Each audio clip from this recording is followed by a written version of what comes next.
Hello, everybody. LC Holt here, joining you once again. This is my update for the week of August the 10th. Today we have a very special show, something a little different. My co-host, who regular viewers will know, Rebecca Ivey, not only was this week her birthday, happy birthday, Rebecca. Thank you.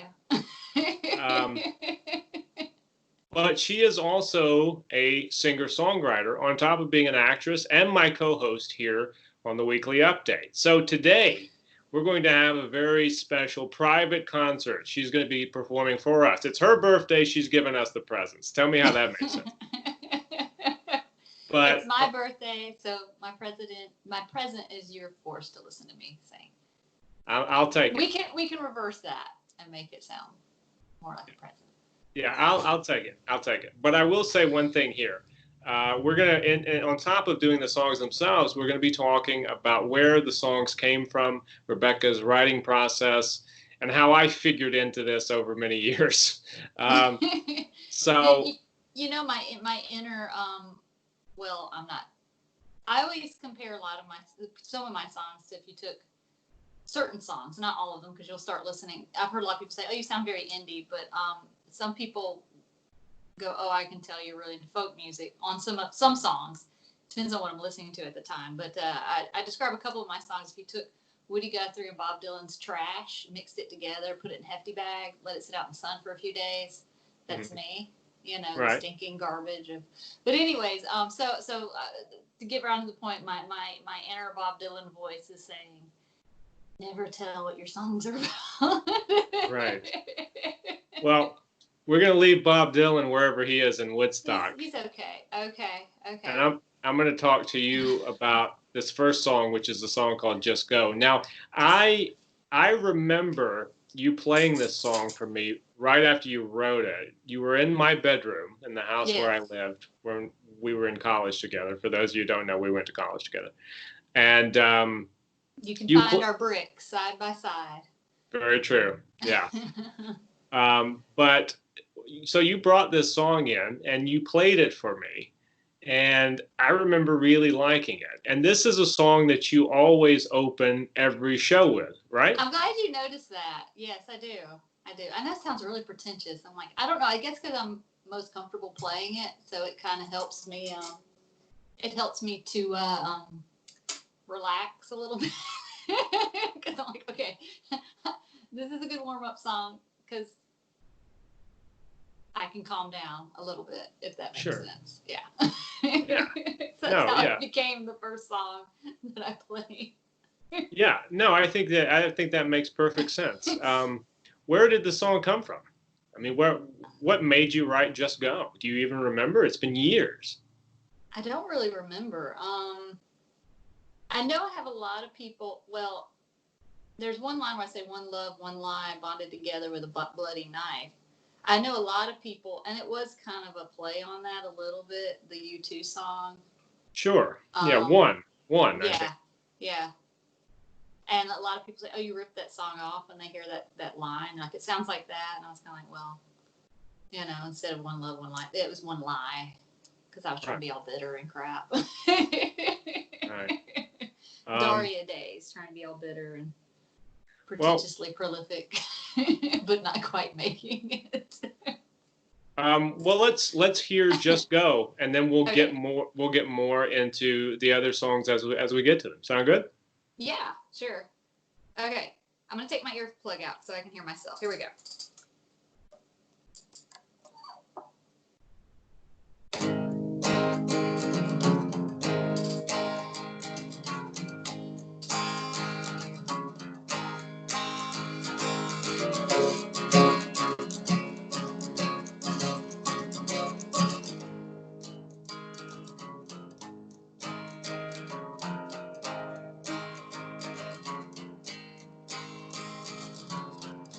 Come see you right soon. Said you screw me over with your silk soon and go. Oh, baby, just go.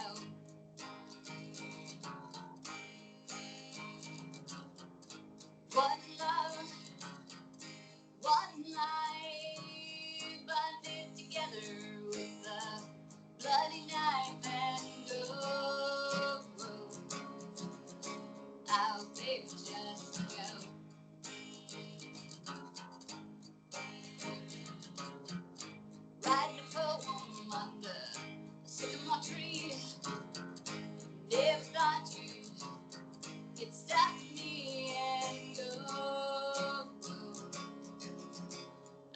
baby, just go. Just go. Oh, baby, just go.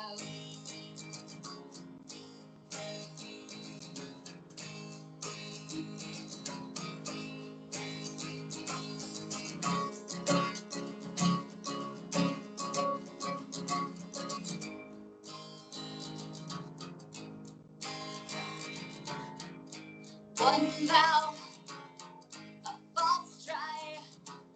It's how we get together before our last goodbye and go. Oh, baby, just go.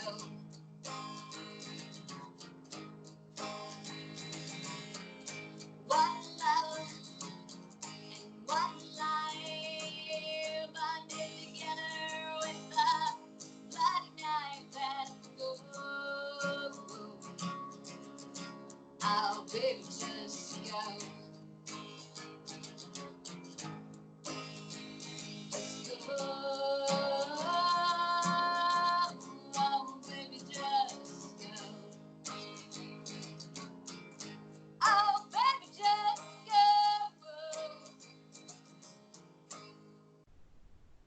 go. Very good. Very good. I also have to admit, a lot of my songs still, sometimes they change. That one's changed a lot in the past year. I've added a verse, taken out a verse. Right. So, I've noticed. Yeah. What So if would you you find me on Reverb Nation, the song's slightly different. Not much, but it's a little bit different. what would you say some of your inspirations are as a songwriter? I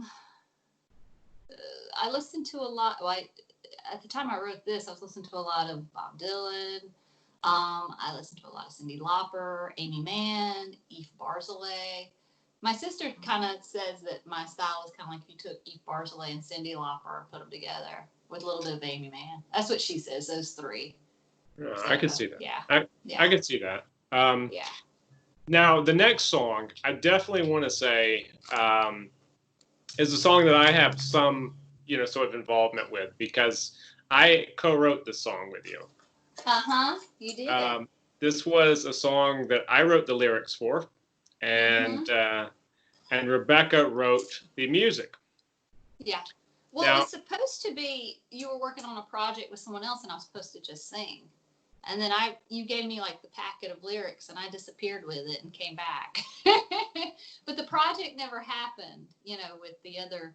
But I just kind of kept the packet, and I wrote some songs for a few of those. You did, yeah. Because I had written a lot of like verse poems, and one of them was this song, which is called Zelda, or Zelda Fitzgerald, either way. And I can remember where I was when I wrote this particular song in terms of the lyrics. I remember what room I was in and what house I was in. And then I do remember you playing it for me once you had written music for it. And well, at the time, I just came up with the melody for the songs. I wasn't really good. Well, I mean, I play guitar now, but I mean, I was playing guitar a little bit, but I hadn't really figured out what chords go with what. I mean, my brain hadn't gotten there yet. Right. So it took me a minute. So first I had just a melody for the lyrics. And then later on, I was like, maybe a few months later, I went back and I, did an instrument part to it. And this song has been recorded. It hasn't been released yet, though. Correct. Yeah. I have a demo on Reverb. You can find all my demos on Reverb Nation. But we recorded. Did a studio recording. Which I love, and I've always, since I heard it, thought about doing a music video, directing a music video for it, which I think is going to happen. Just whenever we can finally do it. But anyway, let's share with people this Elsie Holt, Rebecca Ivey collaboration entitled Zelda Fitzgerald. Zelda Fitzgerald. Okay, here we go.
It's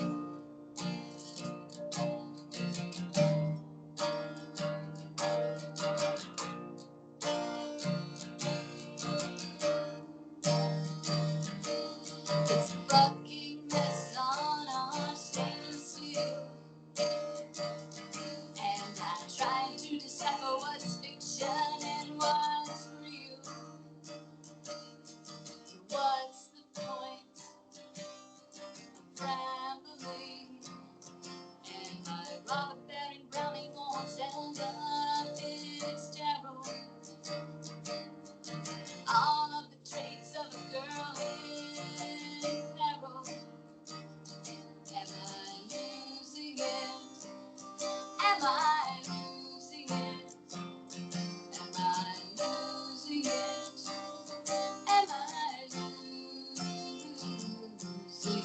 Robert Barry Browning won't Zelda Fitzgerald.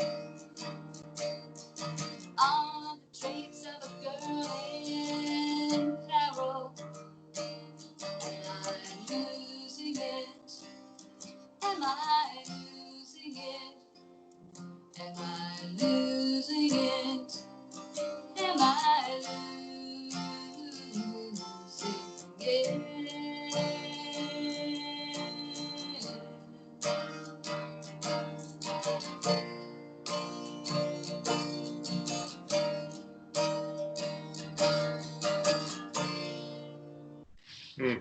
Very good. Very good. Yes. I probably shouldn't be clapping for a song that I co-wrote, but I'm going to clap for it. But yes, that's always one that's great. And yeah, we did do a couple others. That to me has always been my favorite, and I would like to do more in the future with you, quite honestly. I would too. It kind of helps me when I'm working with other people to kind of get off my bum and actually work on stuff. And it also kind of makes me write more stuff of my own as well. Well, I mean, I think we should both get off our bums and get some more collaborations going. Yes. But in the meantime, let's talk about this next song, Jimmy Stewart's Dead. I mean, what a title. Dead. Well, you know, that was the title of my senior capstone, right? Jimmy Stewart's Dead. But the thing is like it was during that time period where you were working on this thing with this guy. So I wrote like a couple of lyrics down, and I had a different tune for it at the time, but in the past year, I kind of ignored. So the few lyrics, there was a verse I used at the beginning of my senior capstone, which was called Jimmy Stewart's Dead, and it was like the opening title card for my capstone. And after that, I forgot about it. And then maybe about a year and a half ago, I was going through some stuff. I found the old lyrics, and I wrote a new melody, wrote some extra lyrics, and basically finished it. I guess you can call it finished, but yeah. Do you as of now? Do you consider any song wholly finished ever? No. Really? No. Because I remember hearing someone who said, and this was about a film, but I think it applies to anything just about, is you never ever finish anything. You just have to give it out to the world eventually at some point. Yeah, exactly. And does that make me a hypocrite because I'm so hard on George Lucas for constantly changing his movie? I'm always like, stop, and let me watch the old version. Let me have the option of watching it. Well, that's true. But at least with some of these songs, you can get the old versions. That's all right. You can. If you look. Right. And if you perform, say, live a new version, well, if we go back to Dylan does that all the time. Yeah, I was going to say Eve Barzilay does it a lot because he was doing I have some of his live recordings, and they're versions of the live stuff with different lyrics. And some of them I'm like, I actually like this version better than the album came out, and I was really excited. And I heard it, I still like the song, but he would change one verse. But something about the verse that he changed kind of changed the song a little bit. Mm-hmm. So the other one was a little more gruffy sounding, and then the album one was a little more, not that he'll ever watch this, but that was kind of my thing. And I liked both versions. It's just I preferred that one set of lyrics a little more. Right. I missed them in the album version. Eve Barzilay, shout out. Yes, Eve Barzilay is my favorite songwriter. I'm sure a lot of people. If you don't know who he is, you need to look him up. Yes, for sure. Well, I'm sure a lot of people want to hear this song, Jimmy Stewart's Dead. Let's hear Jimmy Stewart's Dead. Jimmy Stewart's Dead. It's been a hot minute since I've played it, so bear with me. Okay. Oh, dear Lord Jesus. Okay.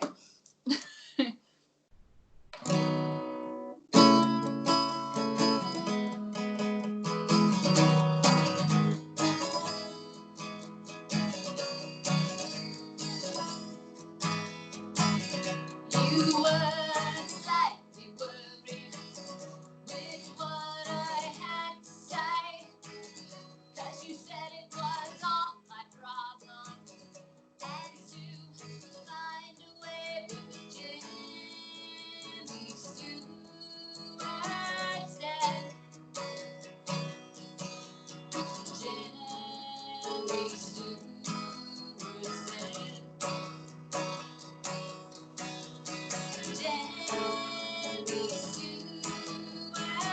said, Jimmy Stewart said,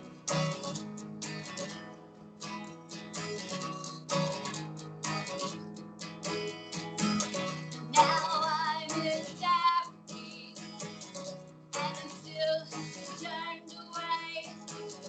If we were nicer, we'd have better days, but Jimmy Stewart's dead. Jimmy Stewart's dead. Jimmy Stewart's dead. Jimmy Stewart's dead.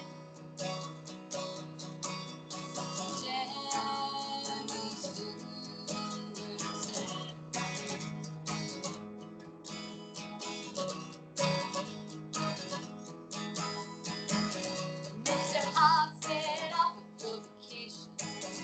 I'm in need of your inspiration. We could hang, eat lots of sushi. Down with John Belushi. Down with Ash, feeling groovy. Just like a Technicolor movie, but Jimmy Stewart's dead. Jimmy Stewart's dead.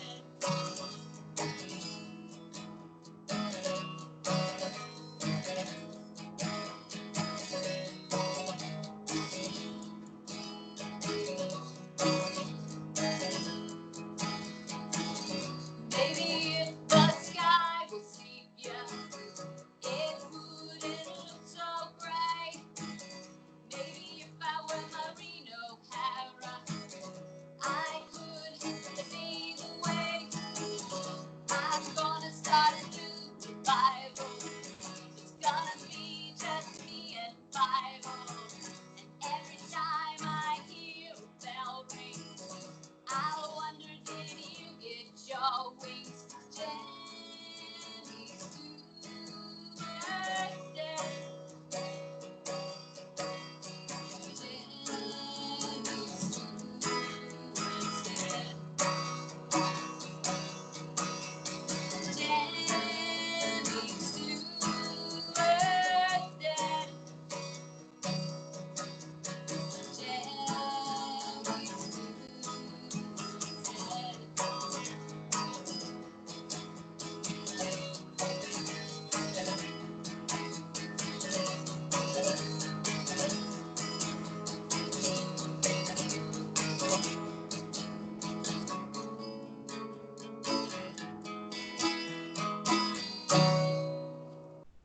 Oh, fantastic. That's good. I tell you, yeah, I had, that is the first time I've heard that particular version of it, I believe. Yeah, that's fantastic. So now that we've had a set change, we have a new instrument. Rebecca, show us this instrument. Okay, so this is my dulcimer. Can you see it? Can you see it? Yes, it's a beautiful instrument. Yes, I totally ripped this off from Cyndi Lauper. She plays one, so I had to have one. And she actually used to play this particular model because I'm a nerd and I have to have that. Anyways, it's got a pickup built into it. It's really cool. Appalachian dulcimer, not a hammer dulcimer. So I wrote To the Places on this little guy many moons ago. So the next couple songs, I believe, are dulcimer songs. Yes, Is that the right? next two songs are dulcimer songs. Yes. Now, I wanted to ask, do you ever write a song on guitar and then transfer it to dulcimer, or do you always write a dulcimer song on a dulcimer? So far, it's just been written on the dulcimer. I see. Okay. I had when I was in a band, a friend of mine wrote a song on guitar, and then we played it together. But I actually took a violin bow to my dulcimer and wrote a part for it. Yeah. So it sounds like maybe like a cello in the background, but it's actually a dulcimer. Me playing the dulcimer. That's fascinating. Yeah. I also want to say this song that you're about to perform, To the Places, there is a music video which I directed. Rebecca, of course, stars in, and it's her song. It's on YouTube, and I will link it in the comments section of this video so you guys can check that out. But right now, a live performance of To the Places. Yeah, here we go.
Great. To the Places. That's the first of two dulcimer songs that Rebecca's going to be performing now. To the Places. That I don't really recall when you wrote that. I think I wrote it. I think I wrote it around when Katrina hit. God, I'm dating myself here. Yeah. I think it was around then because we were all like in our houses waiting for a storm to hit. Right. Yeah. What about this next dulcimer song? Was it around the same time you were writing this one? No, it was much later. That's probably about 8-9 years later. Yeah, so you kind of go back and forth between the instruments. You don't go through like just a dulcimer phase of writing, just a guitar phase of writing. Go back. Just whatever I'm playing with at that time. Like this one, I think actually this one I was like, I think I did sit down and I was just trying to figure out some chords and stuff. And then sometimes like if I'm trying to figure out something for another song, a song will come out. Or I'll just be strumming or it just kind of whatever happens. So is this called the dulcimer song? Right now, because I really don't have a title for it, and I need to figure out a title, but I'm terrible with coming up with titles. Yeah. So until you find out the title, we're going to now hear the dulcimer song. Yeah, in my book it's called Song 9 Dulcimer. Fantastic. Okay, here we go.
Oh, that's fantastic. Yeah, that's a good one. Yeah, whatever the song whatever the title you come up with, that's a very good one. I enjoy it. Yeah, so we're going to have another set change here, and Change for the people. Everybody hold very. Change for the masses. I'm sorry. This is what Hang I on. actually do at my gigs.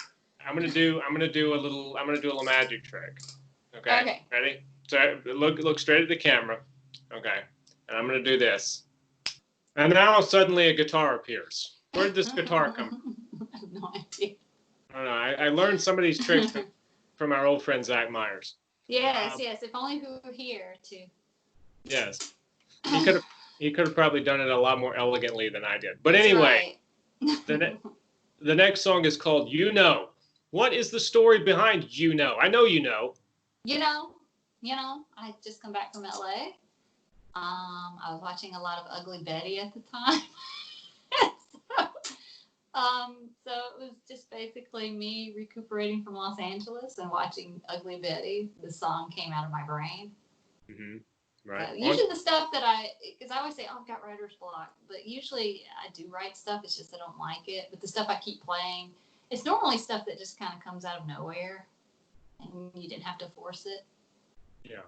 So, yeah. This was one of those that I didn't have to force. It just kind of fell out onto the floor. Amongst much angst and Ugly Betty, I assume. Yes, Ugly Betty. Ugly Betty. This is for you Ugly Betty fans out there. Season 1.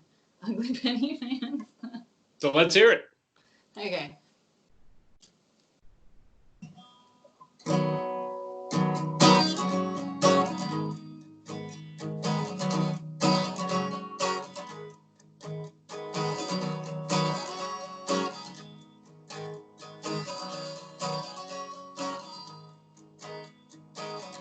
Raise the curtain, set the scene. Grab a rainbow, dream your dream. 'Cause with it, you know it should be, yeah, you know. Jump the roller coaster, start to scheme. About the you wanna be. And when it rains, that you'll claim, yeah, you know. Yeah, you know. Everything's speeding faster. What's a girl to do? You gotta keep your wits about ya. And you always do. Yeah, you do.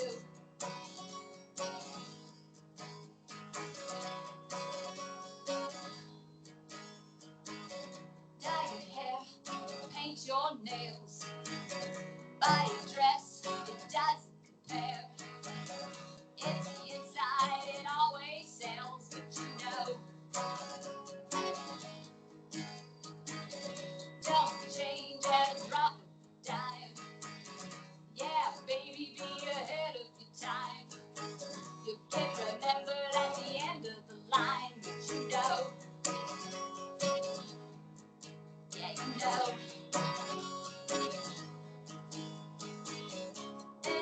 Everything's beating you faster. What do you do? You gotta make your moment last out. And in just a minute, moment two.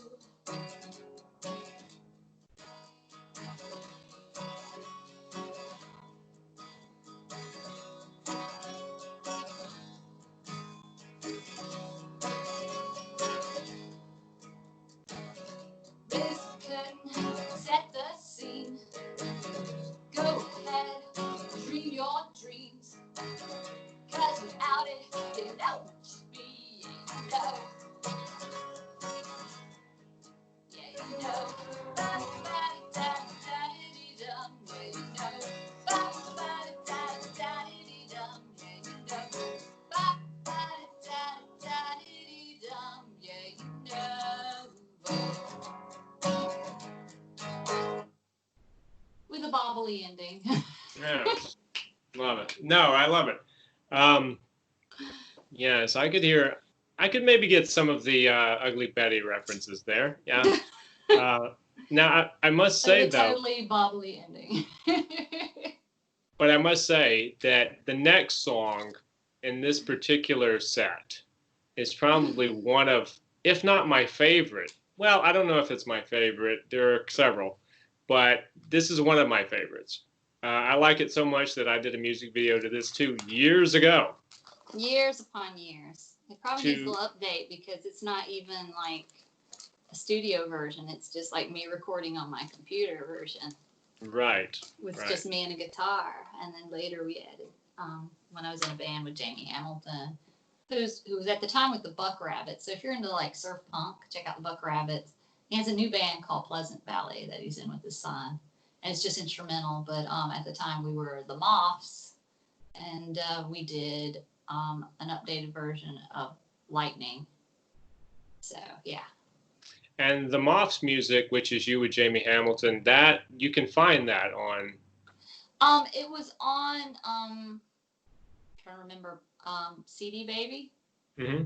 many moons ago. I think it's still up there. We were on TuneScore. I'm dating myself again. So yeah, you could probably search around for it. And it's MAFS. And a lot of people always got confused. They're like, oh, that's the family name, Mr. and Mrs. Moth. And I'm like, no, the Moths. There's no apostrophe, the Moths, which I totally stole from. I basically named the band after Marilyn Monroe's poodle that she had when she died. Gotcha. Yeah. So where did the inspiration for the song Lightning come from? Lightning? It's about life changes, death. That's what it's about. Yeah. Yeah. I remember when you played it for me, and it was one of my favorites then and has remained one of my favorites, along with the song that you will be doing after that. But we will not get to that song just yet. Let's go ahead. Let's hear Lightning first.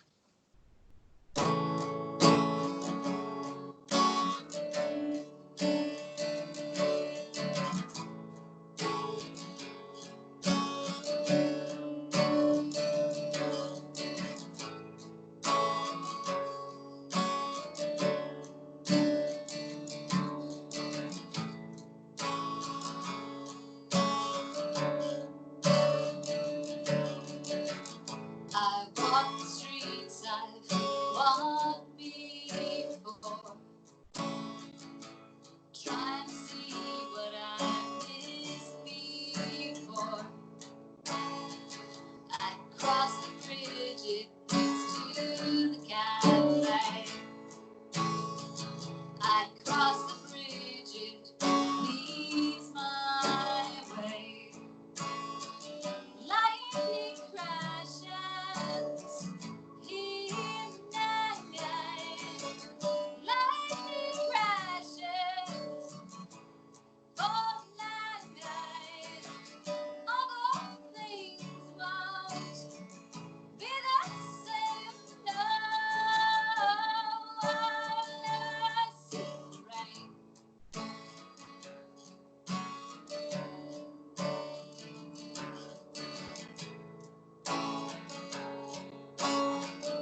That's fantastic.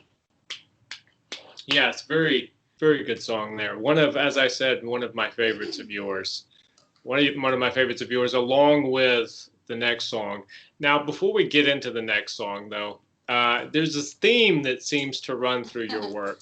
What is the next song? Remind me. Hollywood. The next song is called Hollywood Star. Okay, Hollywood Star. That's right. See, I submit set lists, but I never remember what I submit. Usually when I play a gig, I have a set list, and then I never follow it. So.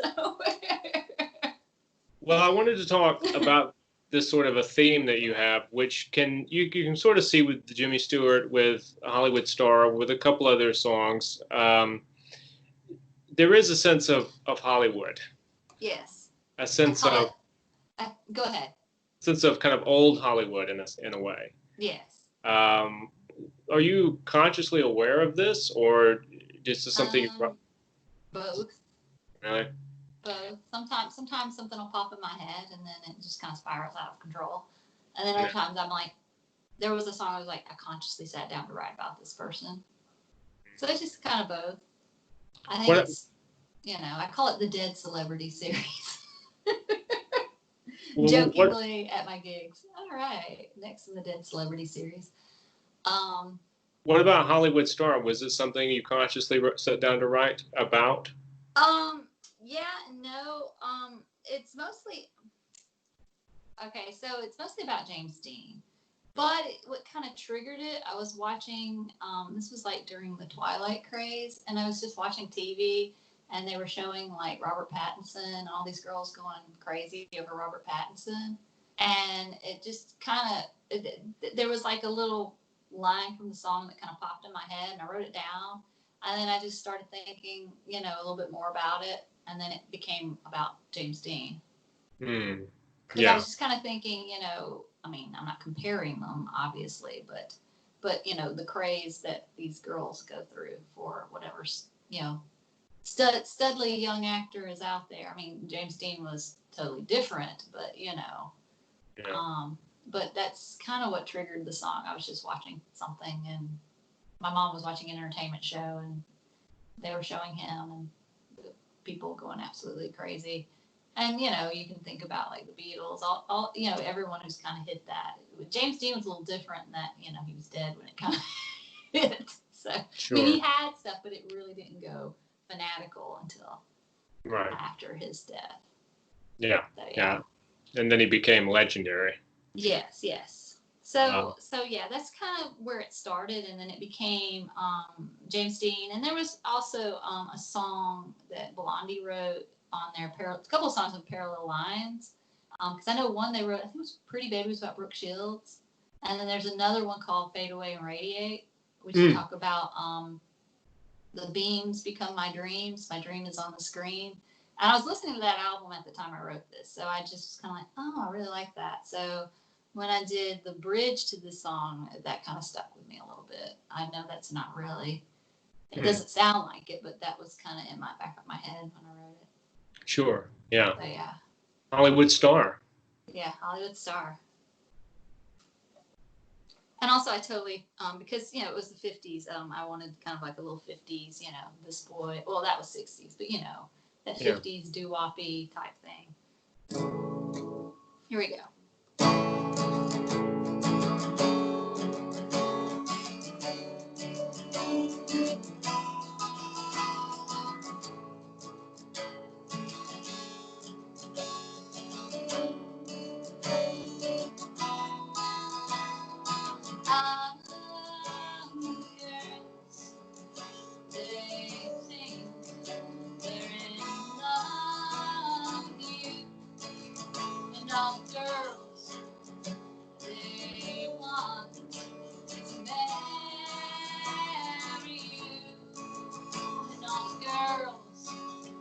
They wear your smile on their shirts.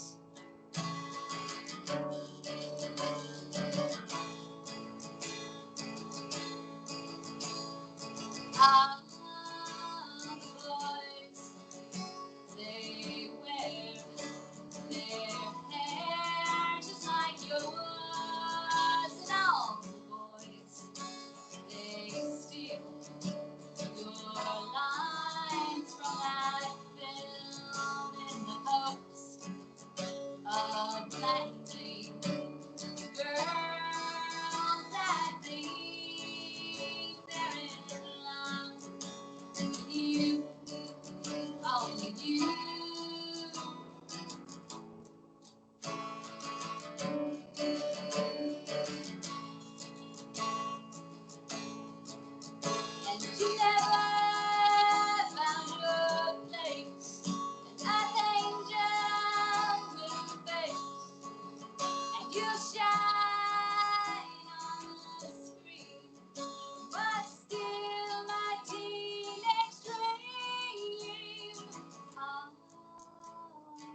On the screen plays a scene of a girl that thinks she's in love with you, and she sings.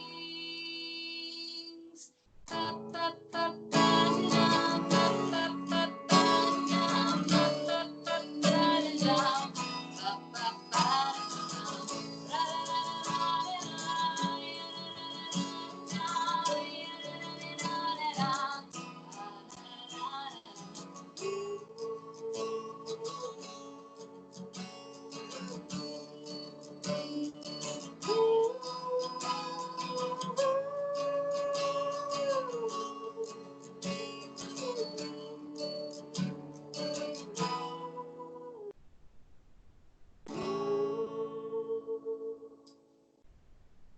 Fantastic. Fantastic. As now we reach the end of our today's concert. That's right. We're hitting now onto the final song, Take It On. I must say, though, Hollywood Star, that's a great one. That's a great one. I hope to hear that on an album. I actually had someone, because I did a songwriting contest, and it was kind of, the artist that won the contest came up after the contest was over and said they really liked it. And they said, I'm not saying this to be pretentious or toot my own horn, but it's just something I was like, oh wow, you heard that. I didn't really think about it. But they said that when they listened to it, it reminded them of Visions of Johanna.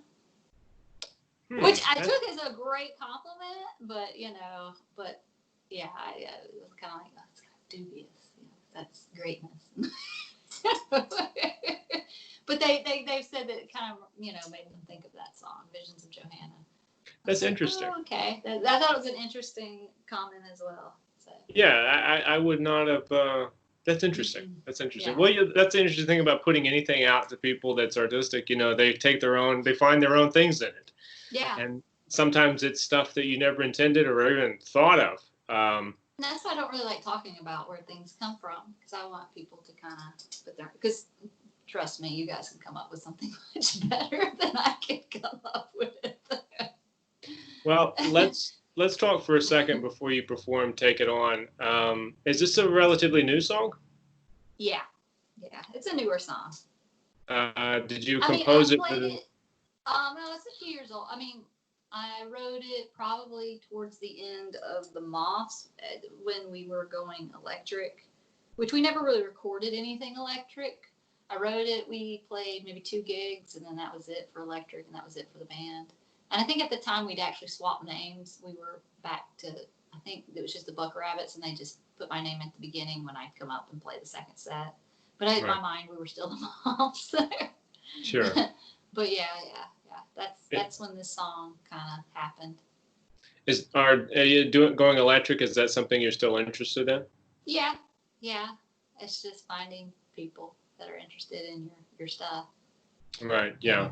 Interested in feeding your ego, I guess. I don't know. Well, let's hear our final song of the day, which is going to be Take It On.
everything I could. Just let me show you, baby. You know I would take it on. I wanna take it on. I wanna take it on. I wanna take it on. I can't describe these feelings. Words ain't enough. Just let me show you, baby. You know I would. Everything's broken, but the pieces can be glued. You know our friendship, baby. It's tried and it's true. Wanna take it home. I wanna take it home. Wanna take it home. I wanna take it home. I wanna take you home.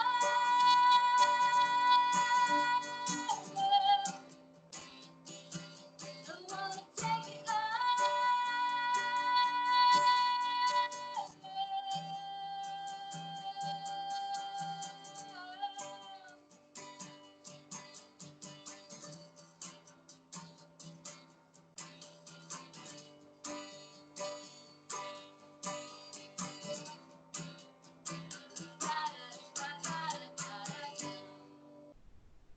Take it on. Take it on. I feel like a disc jockey today. I'm the guy that's coming in. Take it on, ladies and gentlemen. That was Take It On, performed by Rebecca Ivey. And now a word from our sponsors. A word from our sponsors. I got to get that smiling voice thing going. Preparation H would be mine. Yeah. You have to. I got to get that smiling voice thing going. Where you, hello, everybody. Hello, everybody. It's LC Holt here today, and this is my weekly update. That But sounds like Tom Brokaw. yeah, it does, doesn't it? But this is the end of my weekly update for this week. I want to thank Rebecca Ivey for giving us some of your music today. Some of my music. And I want to also wish you a very happy birthday. Well, thank you. And for those of you watching, you can check out Rebecca Ivey's music over at her music page, which is... I'm on Facebook. You can find me on the Face Space. I'm on the Reverb Nation. You can find me there under Rebecca Ivey. And also you can find my old band, The Moths.